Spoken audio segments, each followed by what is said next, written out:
Hi, everybody. Today we want to talk about what makes a solid foundation. Here you see a picture of three buildings. Two of them are built and established. One of them is being built. You can tell that buildings need a solid support. They're built from the bottom up, and they need a sky to reach toward. They also need the support of others around them. When I was young, my grandmothers would make the most wonderful cookies anytime we got together for holidays. When I got older, I asked them to tell me their recipe so I could make cookies just like the ones they made. Both of my grandmothers gave me recipes that looked something like this.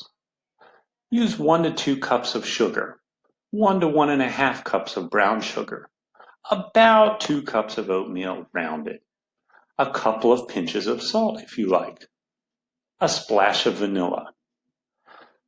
Well, if you're like me and you want to make something taste good, you might want to have really exact instructions. But my grandmothers didn't work on exact instructions. They would tell me these really broad ranges of ingredients, and they would say, "This is how I make it." My grandmothers used their own memories of how they made cookies over many years. They spent time working on making cookies. They worked with their mothers and their grandmothers and grandfathers to make the perfect taste, and they would know that taste even before they would bake the cookies. They put the combination of time and memory into that experience that they could pull from. They didn't make those cookies from a specific recipe. They made those cookies by giving the cookie batter what it needed when it needed it to make them taste their best. Most of all, my grandmothers were very consistent ladies. They lived spectacular lives and were spectacular people. They were talented bakers, but more than that, they were very skilled in making wonderful family and friends. Just like making cookies, making good kids and grandkids required the same effort. It takes love added to nurturing. That means caring for others, comfort, respect, support, and caring. It goes along with that nurturing aspect. Those ingredients make for a family or other people who can build up and be successful in life. They also make great cookies. The benefits of healthy relationships are just as important as really good food and getting good exercise. Human beings can't live happy lives without good relationships. It's important that we learn how to laugh together, cry together, and be together. Whether it's with food or exercise, anything that we do, we want to be sure that we're set up to be in relationship with anyone that we come across. Without family and friends, we really can't learn the skills we need to make our way in the world well. A lot of the things that we work on with our families when we're younger help us when we get older, whether it's in school or in our jobs in the future. Things like being fair, being respectful, caring, taking responsibility for our actions, and being trustworthy are the cornerstones to making solid people who go far in life. We have to learn how to cooperate. Having a cooperative spirit makes a joint effort more pleasant. It means that when we're part of a team, we realize that the team can go further than any one individual, and the team can be an anchor of support for each other. Anytime we work with others, we have to communicate well. We have to learn how to get along with each other. We have to learn how to talk, but we also have to learn how to listen. An example we think of is pets. A lot of times, people have pets that are the first chore for children in the family. The pets require that we take care of them. They're totally dependent on us. If we didn't take care of our pets, they would be considered abused or neglected. We wouldn't ever abuse or neglect a pet because they're part of our family. So we learn as children to take care of our pets. That's part of the process of learning how to be a good person around other people.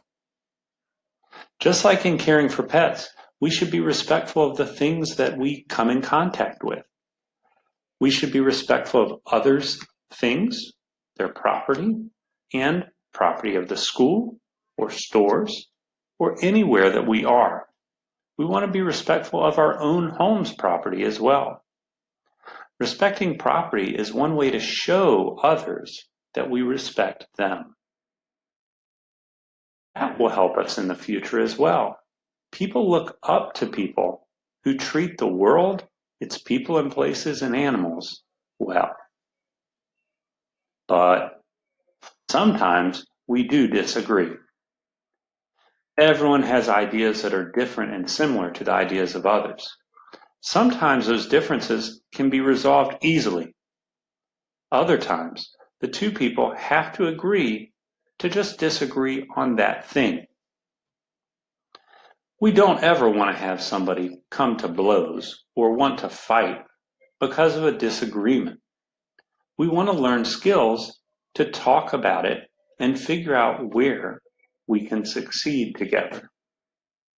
Friends may have different opinions about other friends, an activity to do, what snack to eat, what television show to watch. There are all kinds of things that we might have disagreements on.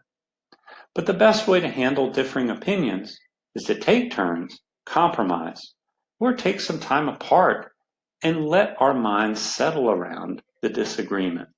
Sometimes being apart and then coming back together again can serve us well. Compromise means to meet in the middle, and that's a very healthy way to resolve differences.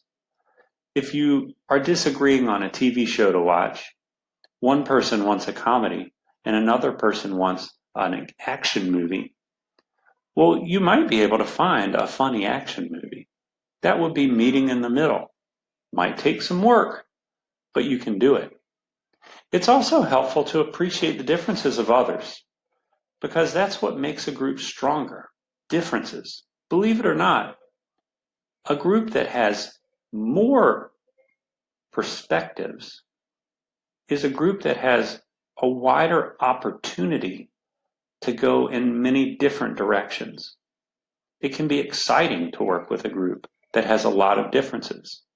If everyone thinks or acts the same way, it can be a little bit challenging sometimes to find a better way when things go wrong. In a class, being willing to listen to others' ideas makes the school better for everyone. We all know when a new person comes into class how exciting it is to find out where they're from and what their experiences have been. If we mess up and we say something mean to someone, it's important we take responsibility and tell the other person you know you were not being kind and respectful.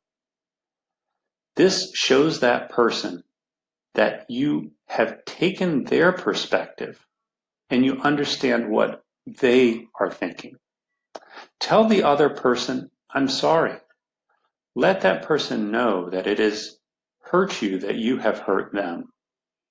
Talk about why you were upset. You may have been justified in why you were upset. You need to talk about it with that person so they understand where you're coming from. But you want to talk calmly and not attack the person when you're doing that. Listen to them and let them tell you how they feel. That listening shows respect.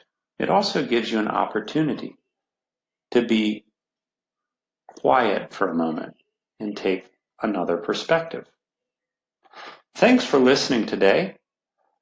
Remember, we can build everyone up with kind words, with thoughtful, respectful action, and we can build them up by being an active teammate in helping each other get through this wild time we call life. Thanks for listening.